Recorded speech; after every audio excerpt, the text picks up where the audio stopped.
Welcome everyone to today's webinar, Turbocharge Your ORs, How to Use AI and Automation to Boost Utilization and Re-Energize Staff. I'm Marcus Robertson and I'll be your moderator for the session on behalf of Becker's Healthcare. Welcome and thank you for joining us today.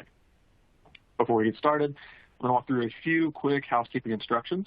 If you have any questions throughout today's webinar, you can type those into the Q&A box you see on your screen. You'll find some engagement tools on your dashboard. Please check out our resources section and also make sure you fill out our session survey afterward. We will have a poll question during today's webinar. When we get to that, the question will pop up in your slides box and you can submit your answer directly on the screen. And we thank you in advance for your participation there. Today's session is being recorded and the recording will be available after the event. You can use the same link you used to log into today's webinar to access the recording. Finally, if at any time you have trouble with the audio or video, please try refreshing your browser first. You can also submit any technical questions into the Q&A box. We are here to help. Now I will go ahead and welcome today's four presenters. First off, we have Lorie Herrman. Lorie is the Director of Surgical Services at St. Luke's Hospital, a Level 1 trauma center and complex care facility located in Kansas City, and is the flagship hospital for St. Luke's Health System. She's an established healthcare executive for surgical services, in addition to being a prior CNO and regional CNO. She has a passion for innovation that supports working smarter, not harder, to improve work-life balance for all stakeholders. Next, we have Ashley May. Ashley is the Surgical Services and Transplant Business Operations Manager for St. Luke's Health System of Kansas City. She is a graduate of Baylor University, where she obtained a BBA and then MBA, specializing in healthcare administration, with 12 years of experience in surgical services, including practice management, specialty service line management, and now business operations for all surgical specialties. Ashley focuses on reimagining processes and developing innovative best practices that build revenue, increase patient and physician satisfaction, and improve quality and performance in delivering healthcare. Next, we have Mairi McCartney. Mairi is the Assistant Director of Perioperative Care Services at UAMS, where she manages the OR scheduling team. She was born and raised in Scotland, completed her RGN and post-grad operating room training at Western Infirmary, Glasgow, and has a Bachelor of Science in Nursing from the University of Arkansas. In 1990, she took a travel assignment to Arkansas for 1 year and has stayed ever since. She has 38 years of experience across nursing and the perioperative space in both Scotland and the U.S., is an expert in training and enhancing OR processes for physicians, staff, and leadership, and enjoys spending time with family and friends in their downtime. Finally, I'd like to welcome Dr. David Atashru. Dr. Atashru is the Managing Director of Perioperative Business at Quintus, where he has led the design and development of the new Quintus perioperative solution, in addition to other product and clinical operations roles at the company. He holds a doctorate in medicine from the University of Missouri at Columbia and trained in plastic surgery at the University of Kentucky before completing his postdoctoral fellowship at Stanford University School of Medicine. In addition to his role at Quintus, Dr. Atashru continues his clinical practice at the University of California at San Francisco. So we have an exciting session for you today. First, our speakers are going to tell you about their organizations and the challenges that leading health systems face with perioperative services. Then we'll move to a demonstration of the new solution helping to drive perioperative growth and success. And finally, we'll hear about the impact that this strategy has at UAMS, St. Luke's Health System, and other leading healthcare organizations. We would also like to spend some time answering your questions, and we are planning to save about 20 minutes at the end for your questions. So feel free to chat in any questions at any time. And without further ado, I'd like to turn it over to Lorie Herrman and Ashley May from St. Luke's, and then we'll hand it over to Mairi McCartney from UAMS afterward. But for now, Lorie and Ashley, thank you so much for joining us, and you can take it away. Thank you, Beckers, for having us today. We're excited to be here. As mentioned, I'm from St. Luke's Hospital, which is a part of St. Luke's Health System in Kansas City, Missouri. We are a 16 hospital integrated health system, with 4 of those hospitals being in the metro Kansas City area. St. Luke's Hospital is the flagship of all hospitals.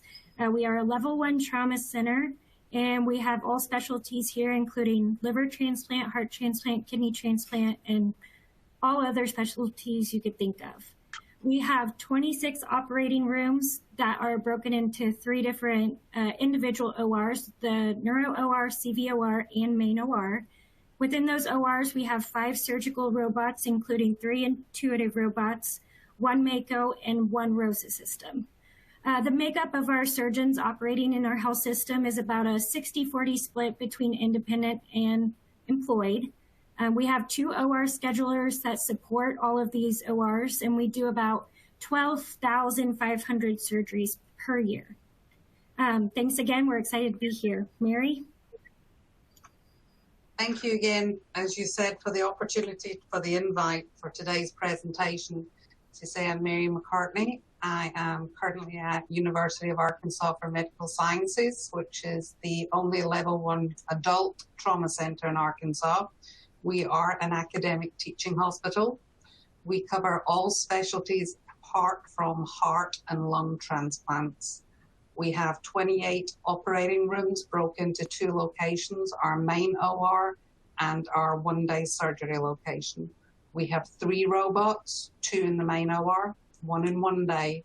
We are 100% employed surgeons. We have 3 OR schedulers with an annual surgery of 17,000 plus.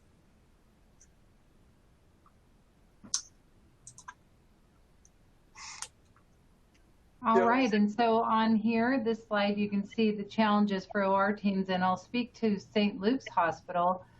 So we, of course, have a need for a lot of surgeries. We have block rooms up to 13 daily, and we have staff enough to staff 10 rooms only. So that is one of our challenges right now that we have been facing. And we really have the surgeons and all the stakeholders in our environment. They want to do cases during the prime time hours. As we taper down each day, they don't want to run late if we can avoid it. So that is another one. And basically, all stakeholders are looking for work-life balance. So those are some of our challenges. Mairi? We have the same challenges within the OR. I have a different perspective from the OR scheduling side. And one of the main things we heard from the physicians was no one is answering the phone in scheduling. What that meant was everybody was calling one number, which rolled to the 3 schedulers. But if you're on the phone, you can't answer the phone to someone else. So what Juventus has done with their technology is it has released the schedulers from being tied to a phone call and helped them be more productive in their day. It has been a huge satisfier and a win-win for both the physicians, and actually the entire scheduling team are now able to work from home, giving them a great work-life balance.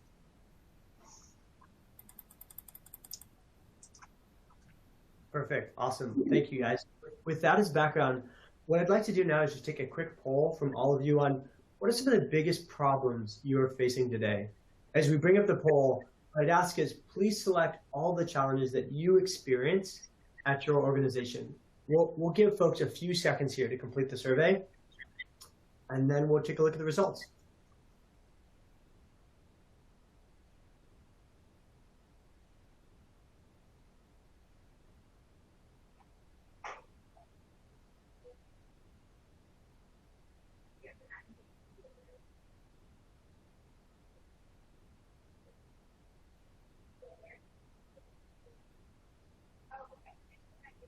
All right, just a few more seconds.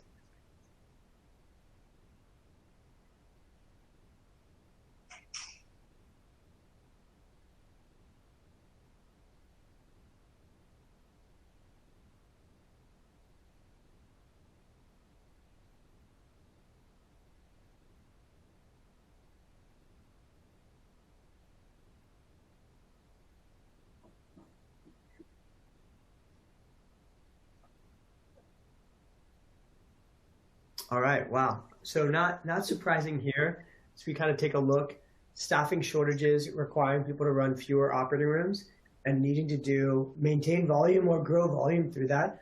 Certainly a challenge that we hear at a lot of our clients.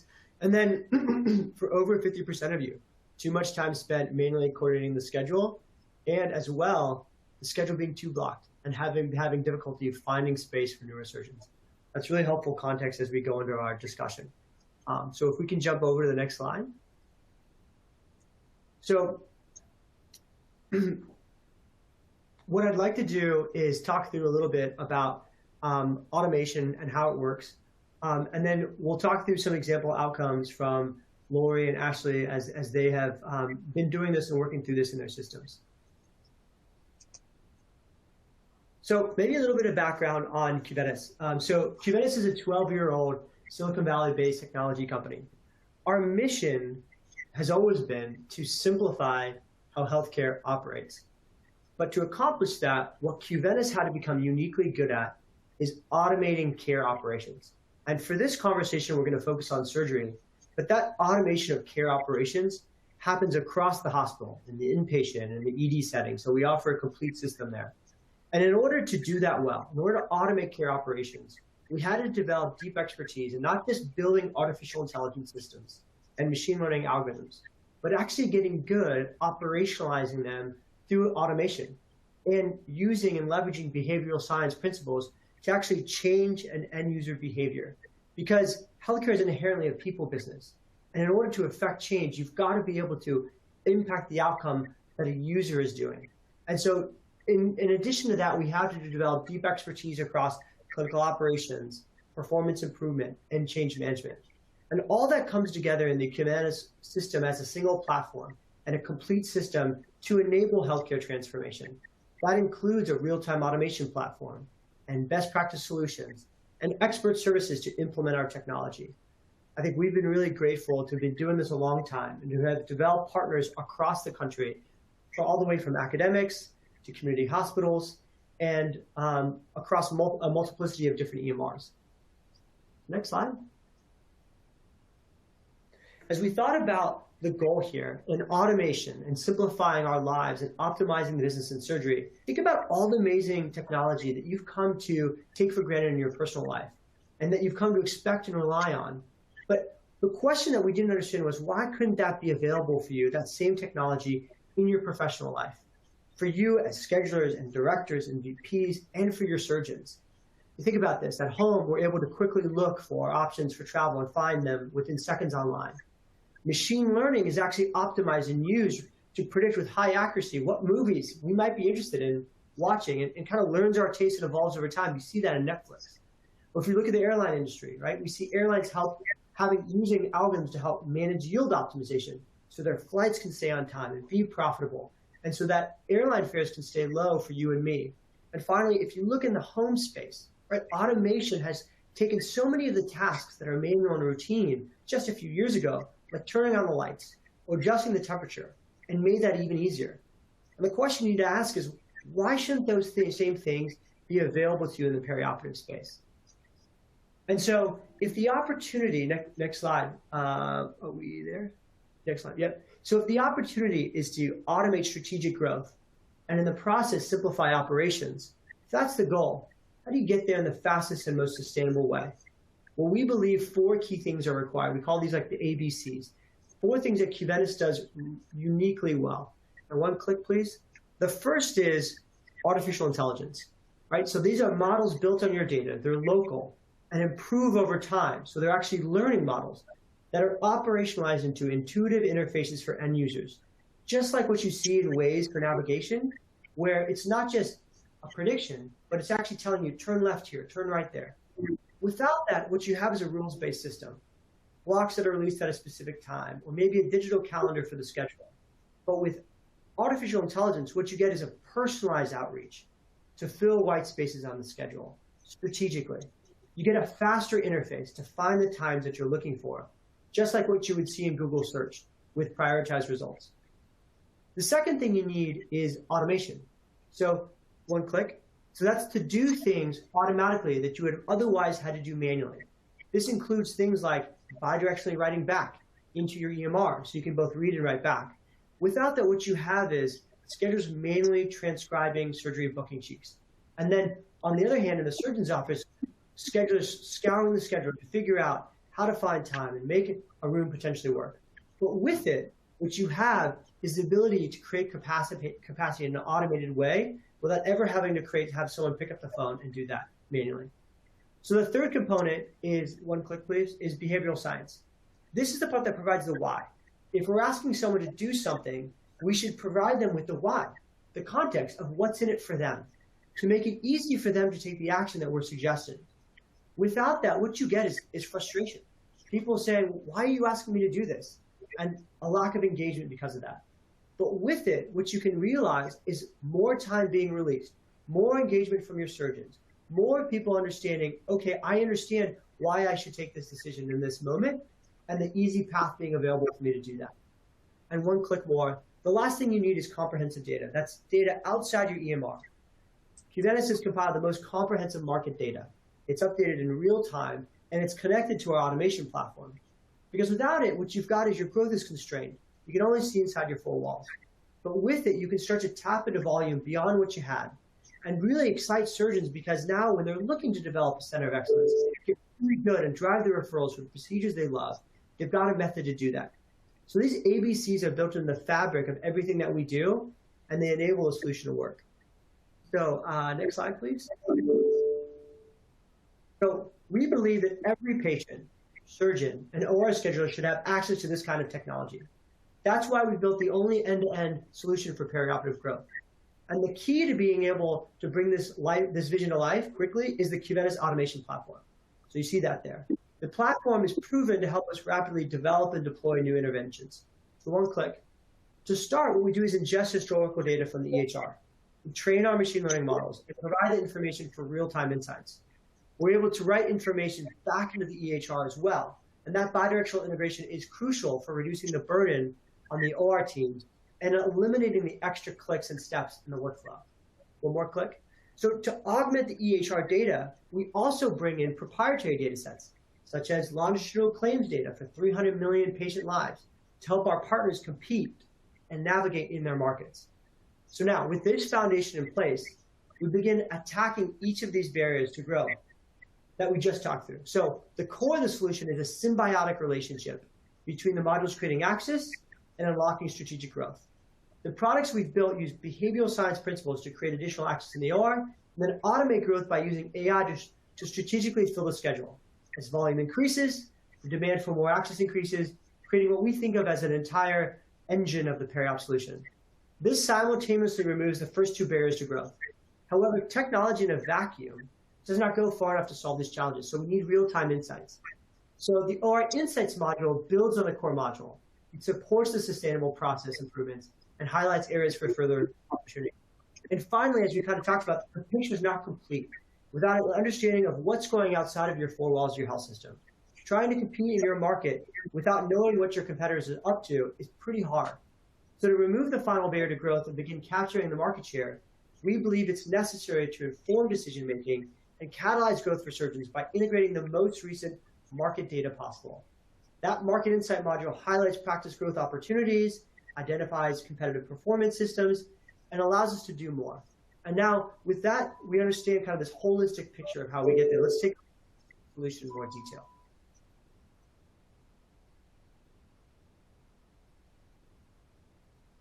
Make sure we're on the right slide here. Next slide, maybe. I think the colors are off. Can you all see that? Okay. We'll go ahead and let me ask really quickly. Can we see that? I'm seeing it black on my screen, but perhaps you all are seeing it on your screen. We should be good on the optimized access slide. Okay. Yeah, we'll just keep going. So the first step you need to do in creating this solution is unlock as much time on the schedule as far out as possible. The name of the game here is access. And you will need to do that in a way without frustrating your surgeons. So machine learning is really good for that. And this is the first place that the AI, automation, and behavioral science come together. We've seen existing softwares take more of a rules-based approach around when to send release reminders. But the problem with that is a fewfold. First, it's not really that effective. The potential to add additional days is capped. You lose some of the potential time that you could if you actually use a machine learning algorithm. The second part of this is that it's frustrating for surgeons because it doesn't seem intelligent if you use a rules-based approach. So when you, and if you do that, you frustrate the docs, you're going to quickly lose their trust and you're going to lose their engagement. It's got to appear to them intelligent. And the last problem is rules-based systems are static. And so as we think about how Juventus does this, what we do is use machine learning to make multiple predictions. So in this case, you're seeing we can predict the exact block that's likely to go unused. We can predict it at the first moment, weeks in advance, in this case, 21 days in advance of surgery. Then we can also predict things like what's the likelihood that that surgeon is actually going to need that time. And then when we make that prediction, then an automation system sends the nudge to the person that needs to see this. In this case, likely a clinic scheduler. But then there's also this component of behavioral economics, right? So if you look at the lines of the nudge there, kind of the copy there, what it says is it gives them the context of what's in it for them. What's the benefit of taking that action in the moment? How will it affect their utilization? And then we make it really easy to act upon. So the impact here is the ML creates the delight through personalization, and you're able to drive a greater impact because you're nudging earlier, you're nudging more intelligently, and you're providing the reason why to encourage action. And that increases lead time for releases by 7 to 10 days and allows us to do things like release at some clients upwards of 100 hours per month. Next slide. Okay, so typical scheduling software, kind of 1.0, relies on the surgeon or the scheduler to manually find time by searching on what we call like a glorified calendar, or the scheduler has to reach out to potential surgeons if they have relationships with them. And there's a few problems with this. One, it's super passive. A surgeon needs to log in, run the search, find the time in order to see if it's available, or call. Second part is it's very manual. How many calls does the OR need to actually make to find that time? And who's got extra staff sitting around with extra time to be making all those calls? And the third thing is it's not strategic. Maybe the scheduler fills the time, but they're not necessarily looking for the case that's the best fit. With Cubanis, we automate that process.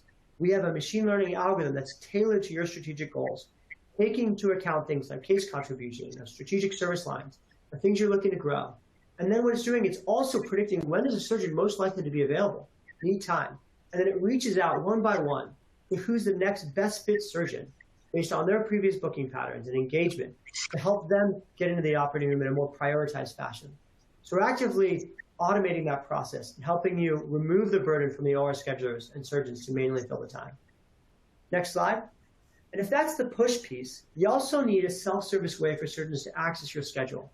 We do that in a way that removes any friction to getting on the schedule and into the white spaces by creating a digital marketplace. But let me share a perspective here. Traditionally, if I needed to find a different time in the OR, as Mairi mentioned, I would have had to call and be on hold and go through the process of finding time one by one. And the next thing that came on to bear was like scheduling software. And essentially what it did was it took a calendar and it digitized it and created an open table. But the problem with that is it's still manual and generic. It requires you to click through and search and find a good time day by day. At Cubanis, we decided to do that in a different way. And we call it like next generation scheduling. Just like Google made those advancements over the previous search engines you used, and now it becomes the only one you use, what we did was say that we've got to learn your patterns so we can personalize the output to you. So when you're searching, we can see things like when you have clinic, when you like to practice, how long your cases typically take. And then we can show the options to you in a prioritized way. So at a single glance, you can see the things that are most likely to be helpful to you and not just a broad block of times that might be available. So now the difference is it's faster, it's more delightful. And so you can find time in 10 seconds. You can book that time in 2 minutes. And you can get a confirmed time from the OR before the patient ever makes it home from your office. Now that transforms what the surgical experience looks like for my patients. What we've also found is that this is allowing us to drive a 33% reduction in inbound calls to the operating room, 50% reduction in calls dropped from hold because a surgeon's just saying, you know what, I don't have time, let me just put in the next available block, case elsewhere.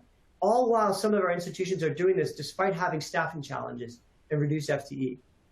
And the last thing I'll say here is at a market level, the dashboards we're providing are helping you compare your health system's market share and volume relative to others in the region. They're helping you see things that you couldn't see before. Yes, we provide you analytics at your fingertips. Yes, we obviate all the work you need to do before, from pulling reports out of Epic and transforming them in Excel, and we're just delivering that to you to make it available to you. But we can also help you drill down into areas where your system is growing faster than your competitors, and case types and service line where your growth rates maybe are lower and you might want to figure out how you can grow more. You can also look into referral patterns by geography and identify regions where you get fewer referrals. So what we're trying to do is help you be smarter at how you attack the market, not just manage your ORs really, really well, but how do you bring in more volume so that you become a center that is more attractive in the market to the people that are referring. And with that, I'll hand it over to Lorie and Ashley to speak a little bit about the outcomes that they've seen at St. Luke's. Thank you, David. So in August, we have had a great month of getting early block released. So we had 735 hours that were identified by Juventus as time that we felt like was going to go unused from the machine learning that we got released before our usual block release timeframe. And then on the back end, 46% of that release time was then utilized. So that equated to 336 additional hours of OR time that we filled that we feel like otherwise wouldn't have gone used, or if it did get used, it wasn't in the most optimal way. This has allowed us to exceed our volume budget in August, and also we are on track to keep doing that through September. Why that is so incredible is that we are running 2 less rooms, maybe 3, than we have been historically, yet our surgical volumes have not gone down. This is how this helps us is we are taking this unused time and we are marketing it and giving it out to the people that we want filling that time.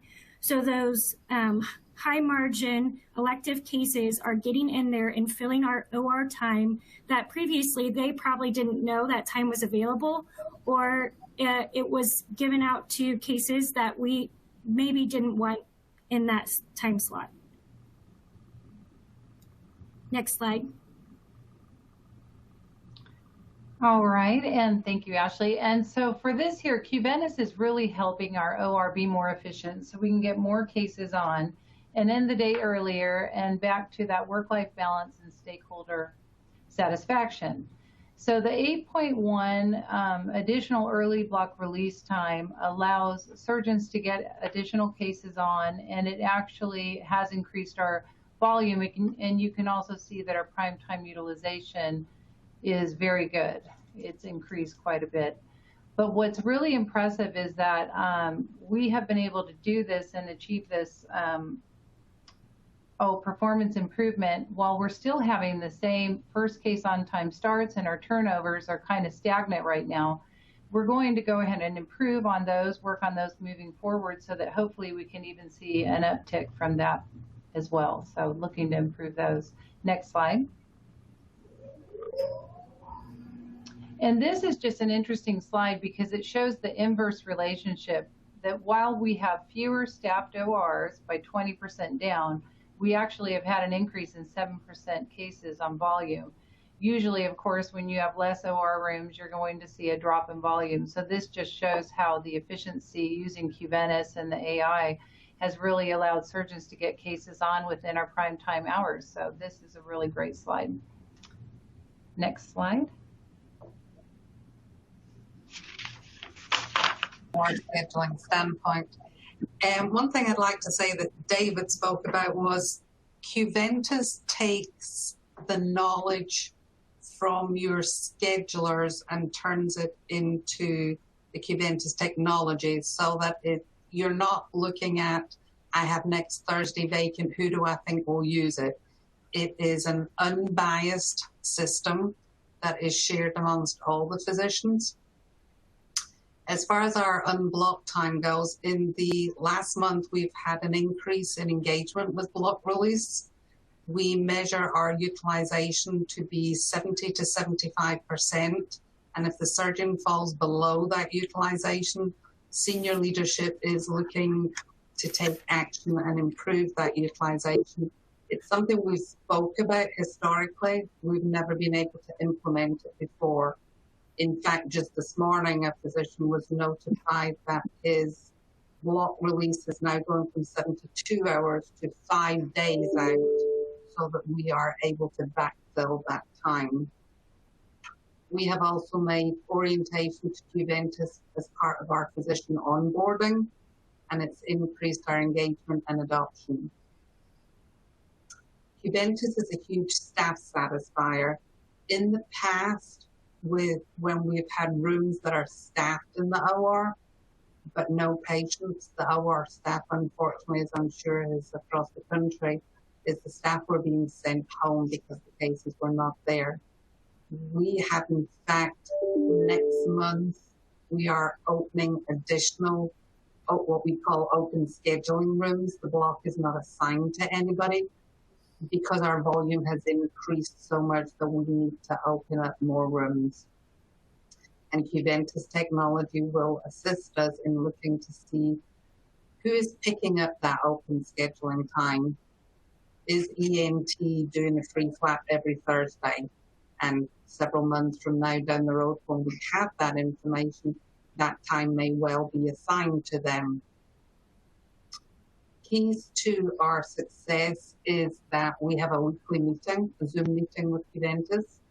They're always available by email, phone, and our senior leadership meets with the chairs every month to go over results.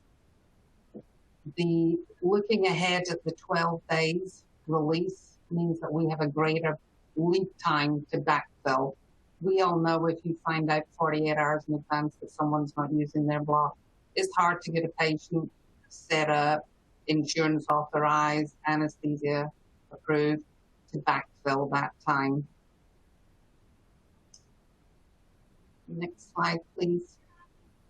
One of our challenges, as say we have 2 robots in the main OR, was our robotic utilization. We actually have a separate group, our robotic committee, who look at this room, and it may not be their block time that they will share. They will tell their cohorts, it's my block time, but I have a non-robotic case to do that day.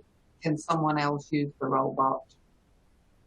The rooms are designated within Juventus as robotic available. You know, they have a robot in them, and that way the staff can find them easily. Next slide, please.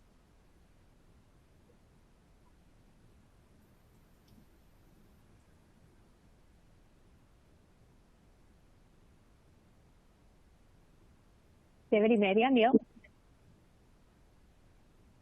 Yeah, so I want to walk through a few questions here with the group as we go through in kind of a fireside way. So if we go to the next slide. All right. The first question here that I'd like to put out to our panelists is, how does earlier releases of block time make life easier for your teams and for the surgeons? Well, this is Lorie, and what I want to go back to say that we are very blocked at St. Luke's. We have 95% of our rooms are blocked currently, and a lot of that is because of the staffing challenges. We've had to close some of the open time. So certainly having early release of block time allows us to do a couple of things. It allows surgeons to find time that's available. Prior to having Juventus, we just had a 3-day block release. And 3 days, back to Mary's point, is not enough time for anyone to get anything on, especially if their block is on a Monday, and that really doesn't even drop until Friday. So this has allowed surgeons to find time, and it's been a big satisfier, and it has allowed us, even with this short-staffed and less rooms, to actually be quite productive. So. Lorie, I would like to add exactly what you said there, that with the Cubanis technology gives us the ability to backfill without manually tying up a scheduler to look and see contact, to David's point, calling, emailing, there's time available next Thursday, can anybody use it? We came with the same 72-hour release, not truly utilized. So we have gone to a really visible release that, that everybody can see. Juventus automates the process to backfill, makes it so much easier on the scheduling team, and we are backfilling every day.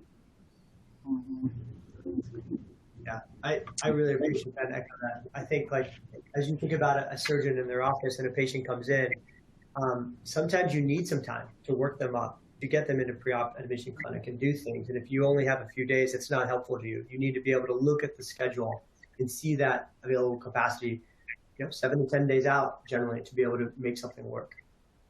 So we go to the next question.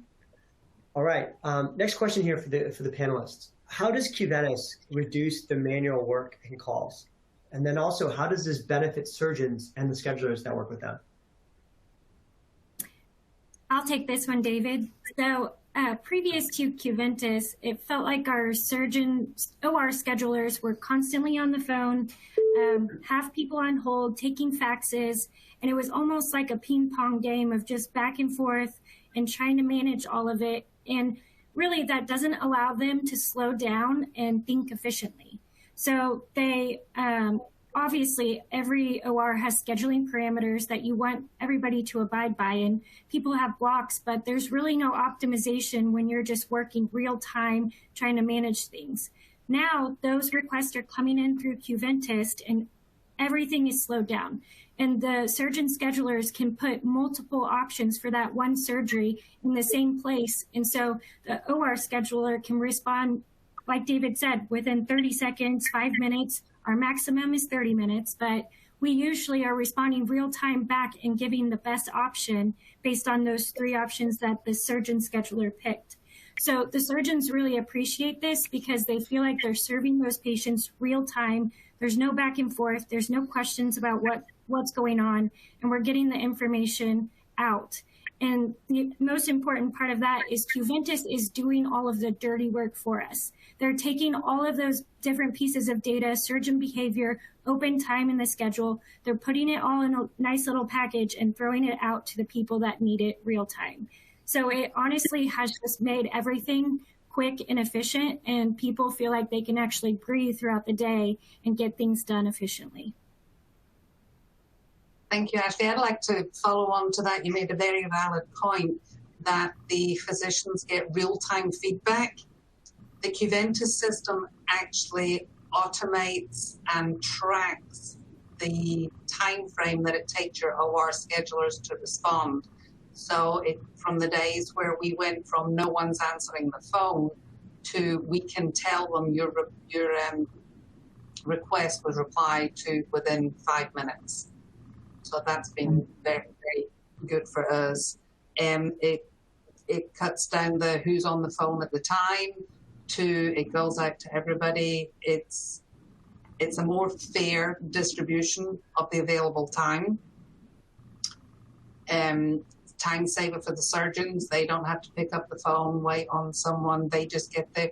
As David says, they're in their clinic. They put in their request. It comes to the OR schedulers, and we just at the click of a button, it's approved. Yeah, I think that's just a really salient point. If I think about the people in my clinic, the thing is they're super busy. It's not like they have a lot of downtime. They're always constantly running around. And so if they're looking to book time, the easiest thing is always to put in the next available block time. Finding time in white space, there's friction there. Picking up the phone, making a call. Like, nobody has a lot of time to do that. And so if you want to change the standard work of that, I think making it much easier for them to see that at the same time as they can see their block time is what makes it easier for my office. Go to the next slide. Okay, next one. Love to hear from the team. How has Cubanis improved your workflow? So I feel like Juventus has improved our workflow in the fact that we are efficient now, we are data-driven, and we are responsive to the constant changes that are happening in our surgeons' scheduling behavior.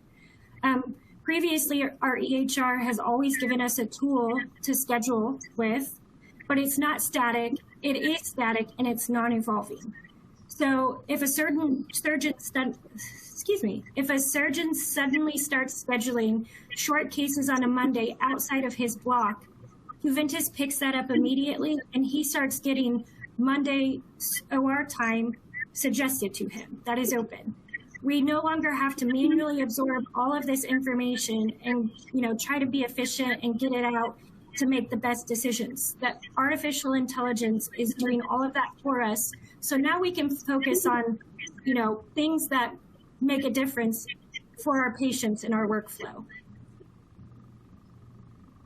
I'd like to follow on to that for UAMS, Juventus has made our workflow a lot more streamlined.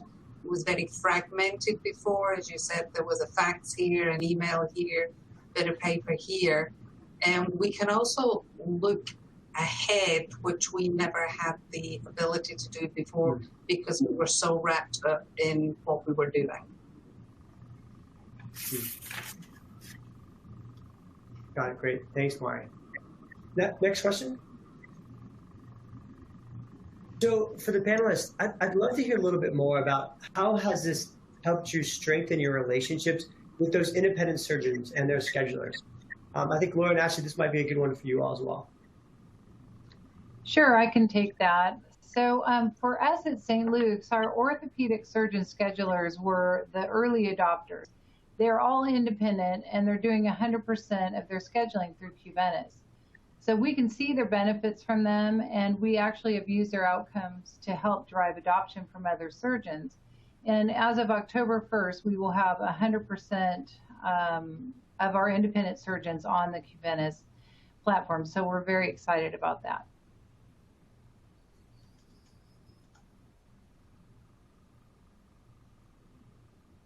Awesome. Awesome. Moving on to the next slide. So another question I'd love to hear the panelists' perspective on, as you think about yourselves as an OR leader, how does Cubanis actually make it easier for you to manage your teams and then to execute on your goals? Juventus has made it easier because we have analytics at our fingertips that are real time. They're updated every single day. They're taking that EMR data and giving it to us in a format that is easy to present. It's easy to absorb. It's graphs ready to go. We can filter it, and surgeons can get in there and look at their own data.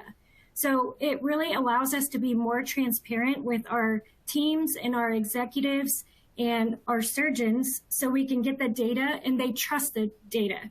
That's the important thing, because an EMR tracks your data and it spits it out in black and white. And then it takes a manual manipulation to get it into some type of presentable format. And a lot of people lose trust in that process. So Juventus does all of that for them, and the surgeons and the teams trust what is coming out. So it really has made it a lot easier to kind of execute our goals and actually make decisions real time. We're not waiting 3 months down the road to look at data, check the data, trust the data, check it again. We're talking about things 2 weeks later that we've seen happen in our OR the last month, the last week. So it's made it a lot better, in my opinion. Cool, that's good to hear, Ashley. All right, do you have any thoughts on this? For myself, the team know the expectations. Everything is documented. It's available for anybody to review. There's there's nothing behind the scenes going on. Everything's black and white. It's transparent. Yeah, I appreciate that. Okay, next slide. All right, here's another question for the group. How has Cubanis actually helped improve your management of block time? I know this is something that a lot of institutions are facing. It's a perennial problem. Would love to hear the team's perspective on this. I'll take that one first. For UAMS, Juventus has given us the data to be able to go back to the chairs of a department and prove to them that their assigned block they're not using. And as I said, that is something that we're now just beginning to take action on, be it you have 2 days a week, you only need one, or your lead time for release needs to be increased. You know, it's plus our opening of our open scheduling rooms as opposed to assigned rooms, that we will have the data to look and see who's using those rooms for us. One thing I'll add here too, David, is when we have discussions about removing block time from surgeons due to utilization of that block, the first thing they always say is, I'm never going to get that block time back. And historically, that probably was very true because we really didn't have a good way to prove that they needed more time. But now our counter to that discussion is, we're going to remove this block time from you based on the past 3 months, but you can use Juventus to find open time in our OR schedule and prove that you need that time again. So, you know, it's a tool for them to get those cases on still. And they seem much happier with that discussion because they trust, like, okay, I don't have block, but I have a tool to get my cases on and I will get that block back. And it's almost a little bit of a competition for them to prove themselves. So it's worked well in those conversations for us. I think that's such a good point. Sorry. I was going to say that's a very valid point. Our physicians who have either lost some block time or their lead time, they've been given a time frame to turn it round and then they get it back. It's not a one and done. You know, they have the opportunity to make it work for them. Yeah, I think that's so true. I think the thing is, for a surgeon, they just want to understand the rules of the game and make it easy to see kind of where they're at and how to win. And so enabling them to do that, recognizing that their patterns and practice patterns change, and knowing that it's a fair game, it's not rigged, but they know also how to win it and play the game. Next slide. All right, that's a great question here. I'd love to hear from the panelists, what is your favorite part about having a more automated OR processes?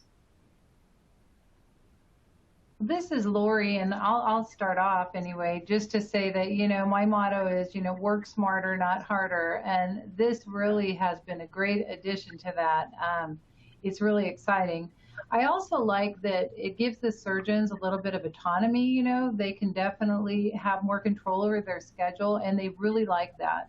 So I think that's great. I think the other part is that we have been able to make quick decisions using our surgical governance and sharing this information with them, and it just really has moved the needle in so many ways. So Cubanis has just been a great partner.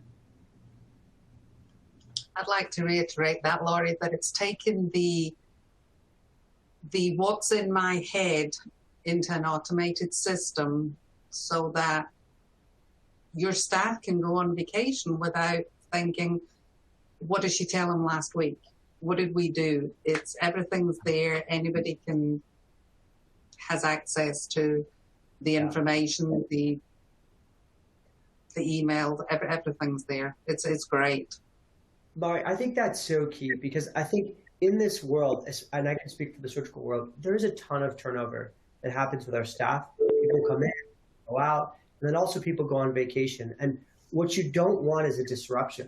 And you want to be able to have a system such that no matter if someone's new to the process or has been there a long time, they can both perform at a high level without there being a major disruption. So I think that's what's great about there being just a standard system to be good at. Your learning curve is massively reduced.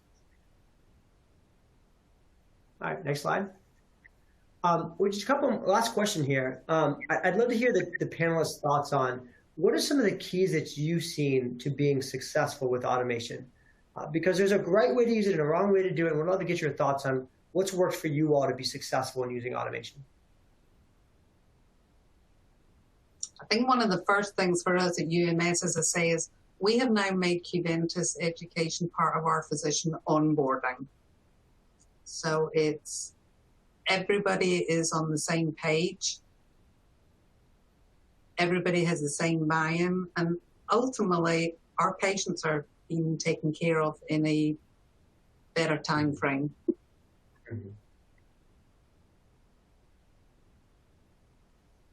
I think also being successful with automation is explaining how it benefits the person using it. Because I think a lot of people see automation and they say, oh my gosh, my job, what's going to happen with my job? And really, a lot of people are spending a lot of things doing tasks that don't actually drive value to the patient.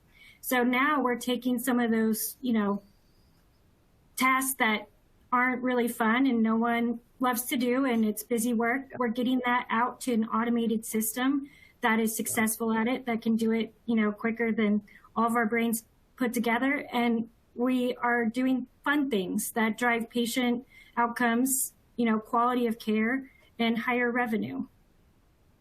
Yeah, I think that's such a good point. I think there are certain things like nobody wants to do, and you just want automation to fully do that, like filling up your gas tank. But then there are other things that you want automation to just make it easier to do your job, but you want to remain in the driver's seat. So when I'm navigating, I at least, like, unless you got your Tesla, like, I want to know I need to turn left or turn right, but I want to actually turn the steering wheel. And so there are things that automation can take a lot of the excess work on, like navigating on the map, trying to find the directions, and just make it easy for you to do your job well. That's awesome. Hey, if we go on to the open Q&A section, what I'd like to do now is just transition to just open Q&A for the remaining of our time. For our webinar attendees, please feel free here to enter any questions in the Q&A box that you have at the bottom of your screen. I think we're in a really unique spot here that we have such accomplished leaders that are very experienced with both AI and automation and using the Cubanis product. And so it's a unique opportunity to learn from them. If we're not able to address your questions in the time remaining, then we're also happy to help follow up online. So maybe the first question I'll answer, there's a question that came through around EMR integration. I just want to clarify that we directly integrate with your EMR. The data in your EMR is pulled over in sometimes in daily files and sometimes in near real-time files directly to us. We're able to do that integration really fast. So up and running 12 weeks from data flowing at your institution.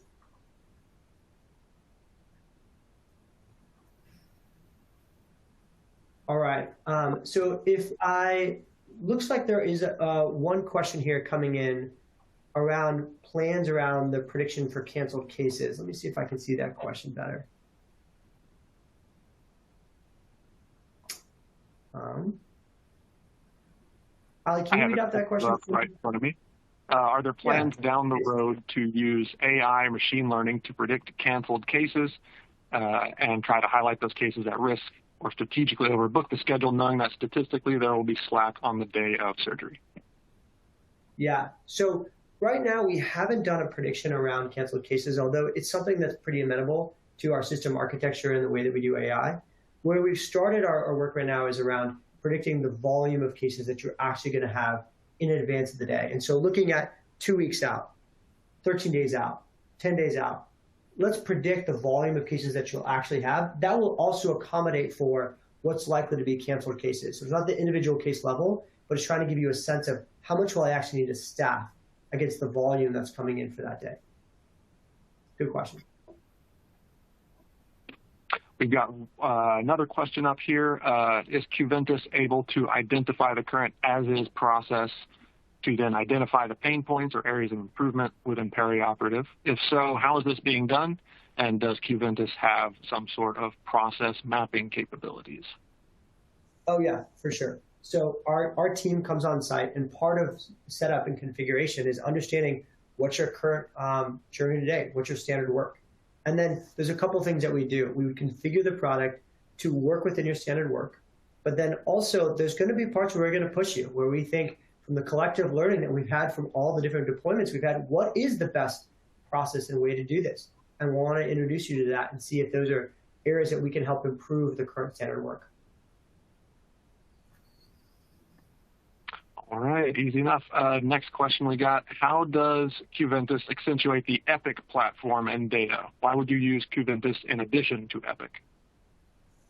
Yeah, so it's a really good question. I think the answer to that is Cubanis and Epic are actually like, it's not really an apples to apples comparison.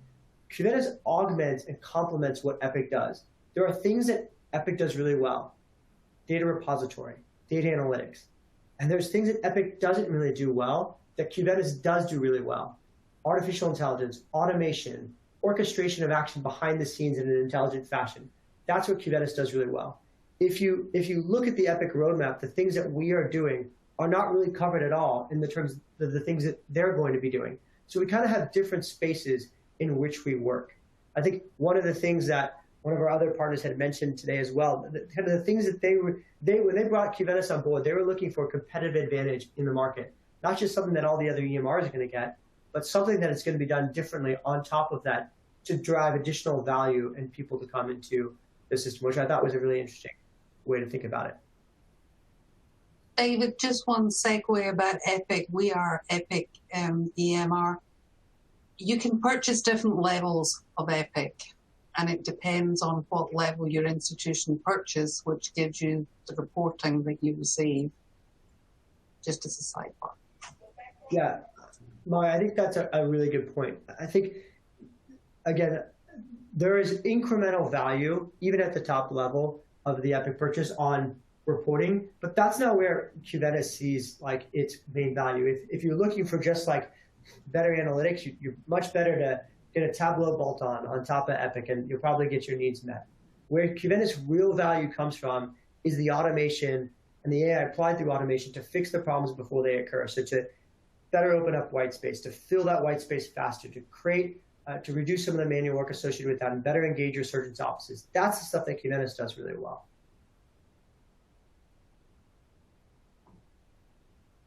All right, I think we'll move to probably the last question we'll have time for. So one audience member asking, how does Juventus approach a facility that does not use block scheduling? How can Juventus help with that? Yeah. It's in some ways, it's actually potentially the best way that we can help, because what you have is a ton of open time, but that open time isn't necessarily easy to access, and it's also not necessarily filled in the most strategic manner. So in some ways, when you have fully open time, there's an opportunity there for us to help you better manage that, because we create a single platform for being able to access and utilize that time. I mean, one push that I would also offer there, I mean, it's also just something to consider. Fully blocked time is not the right way to go.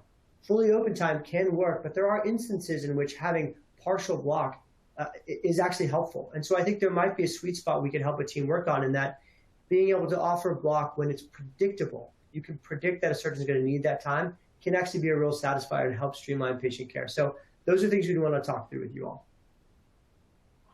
All right, we're going to squeeze one more in here. This question is for Lorie, Ashley, and Mairi. How do you feel about the Juventus partnership, and what are you excited for in the future? I would love to take that question. Juventus actually approached UAMS about 2 years ago at the very beginning of COVID. We did everything remotely. It was great teamwork. And without saying, I hope it's okay to say, since then I have been taking on endoscopy scheduling at UAMS, and I joked with David about 18 months ago that I would love to see the same system for endoscopy. And I think we are going to start that partnership. Yeah. And this is Lorie, and I would just like to say I second that too. We're looking to push this out across our whole market, our whole system, and I think it's going to be great. It'll allow us some, ability to perhaps use other facilities for those high volume surgeons, and we too are also looking at endoscopy. So I'm really just looking at integrating it further into our system. And I would second all of that. I think the future of healthcare is do more with less.